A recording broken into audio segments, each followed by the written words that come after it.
Bonjour, je réactualise, je ne suis pas un sapin de Noël. Noël, pardon, excusez-moi. C'est pas grave, voilà. C'est fréquent. Voilà, et Hélène Mallet. Oui, bonjour. Bonjour. Alors vous êtes d'une association, une association de 1901 qui s'appelle Criard. On dit Criard. On dit Criard. Voilà, et qu'est-ce qu'on y fait hein? C'est une association qui s'occupe d'art plastique et avec des projets assez divers. Et vous êtes venu me voir à l'occasion d'une exposition collective qui commence aujourd'hui, je crois. Tout à fait. Elle démarre le samedi 19 à partir de 18h. C'est le jour du vernissage. Et elle va perdurer jusqu'au 26 avril. Alors on peut dire tout de suite que ça se trouve à Villeurbanne et peut-être dire précisément l'adresse. C'est à Villeurbanne, au 41 avenue Henri Barbus, au premier étage. Voilà, alors comment on y va? C'est le métro, hein? C'est le métro, il y a certainement des bus aussi de proximité, mais c'est au centre des gratte-ciels, c'est à 2 pas de la mairie. Pour situer, pour ceux qui connaissent, c'est au premier étage, au-dessus du magasin Fantasio. Et je tiens d'ailleurs à les remercier, c'est un local qui nous a été prêté par la SVU de Villeurbanne. Je ne sais même pas ce que ça veut dire. Alors, la SVU de Villeurbanne, c'est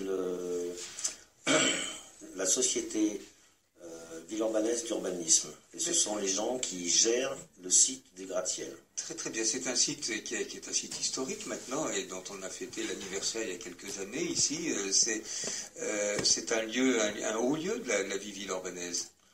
C'est un haut lieu de la vie villeurbannaise. C'est un lieu qui a été conçu par, si mon souvenir est bon, le maire Lazare Goujon en 1934. Voilà, on se souvient du nom de Lazare Goujon grâce à la place. Voilà, et aussi les gratte-ciels. Bien sûr, bien sûr. Alors, parlez-nous de votre association. C'est pas la première fois que vous vous exposez collectivement. Comment l'avez-vous créée? C'est la première exposition de l'association. Oui. C'est une exposition collective. Que vous en dire?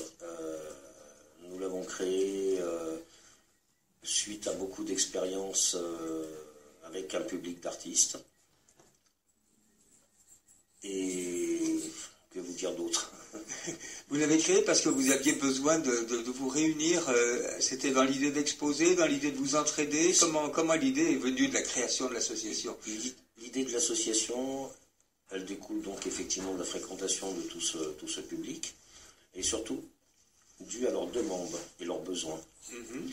Notre objet, en fait, en finalité, c'est de trouver un lieu qui puisse être un lieu alternatif entre le marché de la création, les galeries, et qui peut permettre à tout ce public d'artistes d'arriver à trouver une économique d'une façon beaucoup plus simple.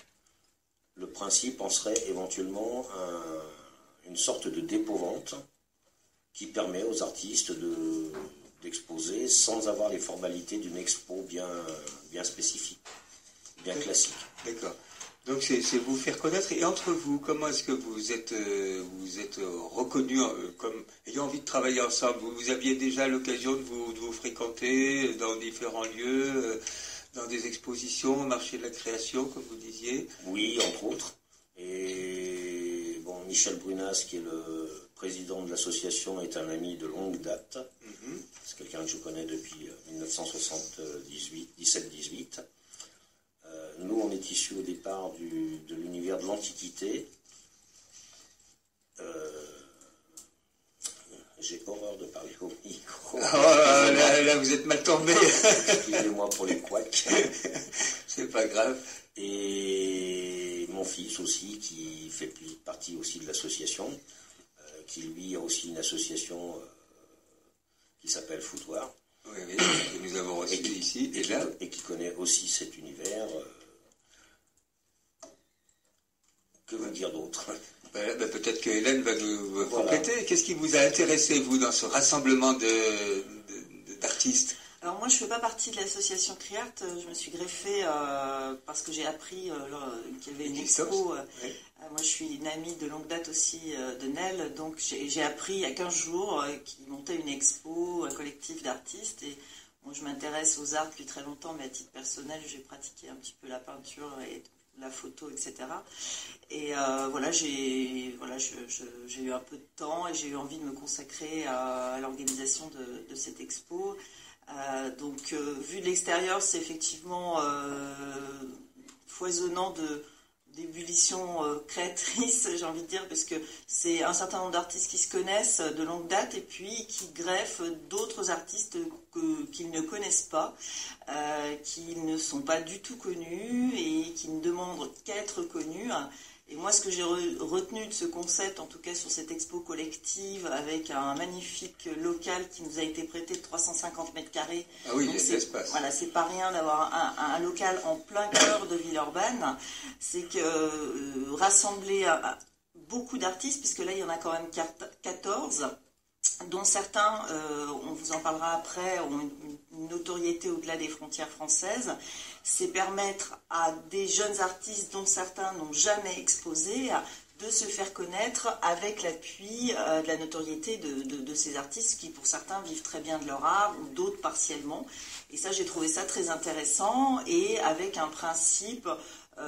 quand on veut exposer dans une galerie, eh bien, si on n'a pas les moyens, les galeristes prennent quand même relativement cher sur les œuvres vendues. Donc pour des gens qui démarrent, c'est pas possible. Eh bien, ce concept permet à des gens qui démarrent d'exposer à moindre coût, puisque en tout cas sur cette expo, le commissionnement est extrêmement réduit, donc voilà.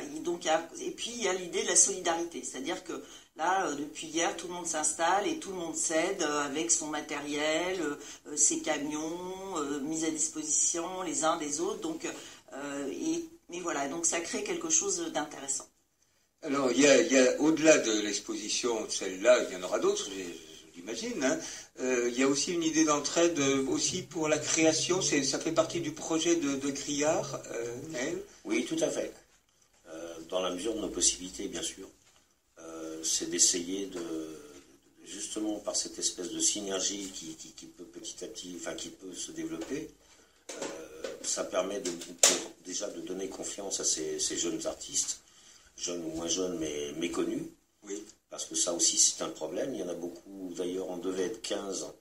Il y en a un qui a paniqué, alors que c'était, hélas, c'était un très bon dessinateur. C'est quelqu'un qui a de la bouteille. Mais justement, ça lui a fait peur. Et il s'est désisté au dernier moment. D'ailleurs, on l'a appris hier. Donc, il n'y participera pas. Donc, on n'en parlera pas. C'est son libre choix. Mais ce qui est intéressant, c'est que c'est vrai que ça leur a donné envie. Il y a à peu près 5 ou 6 artistes, j'aime pas dire méconnus, mais peu connus, à part dans leur petit réseau, oui. Que ça booste ça a boosté pour exposer, se présenter, parce que du coup ils se retrouvaient avec des gens comme Paul Marandon, comme Gilles Meunier, et d'autres qui sont déjà des artistes confirmés, qui ont de la bouteille, qui ont déjà exposé, comme disait Hélène, en France ou même à l'étranger.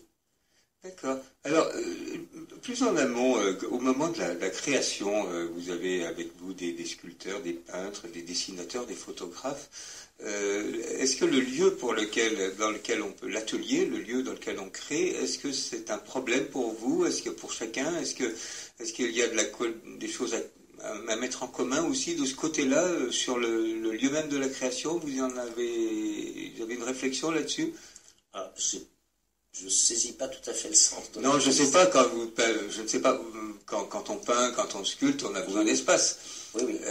Et est-ce que chacun est chez soi? Est-ce qu'il y a des idées d'ateliers collectifs à terme? Là, pour le moment, tous les gens qui vont exposer, ce ne sont pas des gens qui ont des ateliers collectifs. Je sais qu'il en existe, oui. Tout le monde, il y en a beaucoup.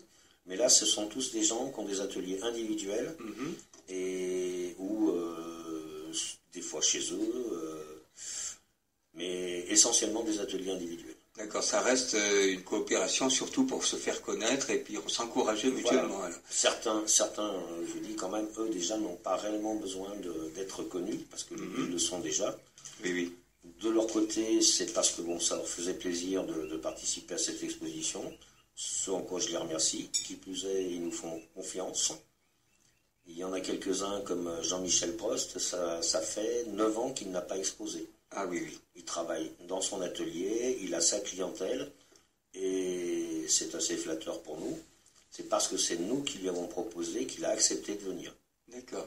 Donc il y a aussi de cette solidarité entre plus anciens, plus reconnus, voilà, et plus jeunes, moins connus. Très bien. Alors, je vous propose, avant de passer à la suite, parce que on va quand même rentrer dans le vif du sujet, l'essentiel, c'est de présenter les œuvres de chacun d'entre vous. Vous avez déjà donné quelques noms, Naël, et on va peut-être découvrir un petit peu plus le travail de chacun. Je vous propose d'écouter une chanson. On va peut-être faire plaisir à nos auditeurs là qui ont été un petit peu en manque ce matin de la chanson française avec l'absence de notre ami Philippe. Je vous propose d'écouter une chanson de Francis Lemarque qui s'appelle « À Paris ». Alors Paris, pourquoi Paris? On est à Lyon et à Villeurbanne, mais parce qu'effectivement c'est une belle ville, et Francis Lemarque est quelqu'un qui aimait bien les arts aussi.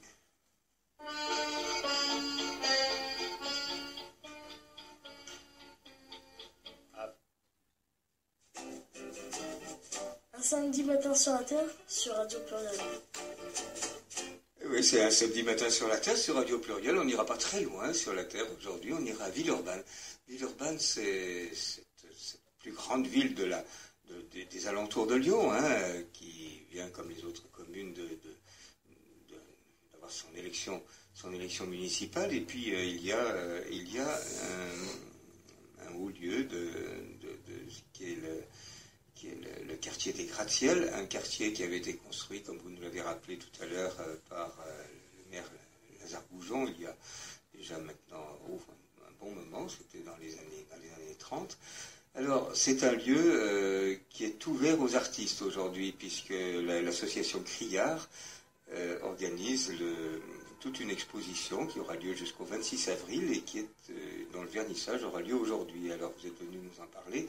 Un petit mot du vernissage d'abord, et puis de l'esprit de l'association, un esprit de l'art pour tous. Nel et Hélène, dites-nous, quel est l'esprit de votre groupement? Pour tous, c'est-à-dire que ça peut permettre la confrontation avec tout public. Et comment vous traduire ça? Je vais donner la parole à Hélène. Hélène qui expliquera mieux que moi. Voilà. Alors moi simplement, j'ai souvent entendu. Alors moi j'ai pratiqué un peu l'art et je suis une passionnée notamment de peinture, donc dès que je peux faire une expo, etc., je le fais volontiers. Et j'ai essayé d'intéresser des gens qui parfois autour de moi n'y connaissaient pas grand-chose. Moi j'ai un tout petit peu de culture de ce côté-là, et qui me disaient non mais je ne suis pas à même d'apprécier, je n'y connais rien, je n'ai pas fait l'histoire de l'art, je ne connais pas les peintres, les photographes, etc. Et moi je pense que l'art c'est une histoire d'émotion un peu tripale. On aime ou on n'aime pas. Et est-ce que c'est si important de savoir, de connaître la technique spécifique que l'artiste a employée ou son histoire personnelle? Alors ça peut apporter des choses, on peut mieux comprendre parfois quand on a quelques notions, mais je ne pense pas, je pense que n'importe qui peut avoir des émotions et être à même d'apprécier les œuvres d'artistes. Et souvent, les gens ne pensent pas ça. C'est quelque chose, depuis l'aube des temps, les hommes ont créé. C'est quelque chose qui est pratiquement vital, la création. Et les gens, finalement, oublient un petit peu ça. Donc, oui, Criart, d'ailleurs, dans Criart, c'est le cri de l'art, mais c'est le cri de l'art pour tous. Et l'intérêt de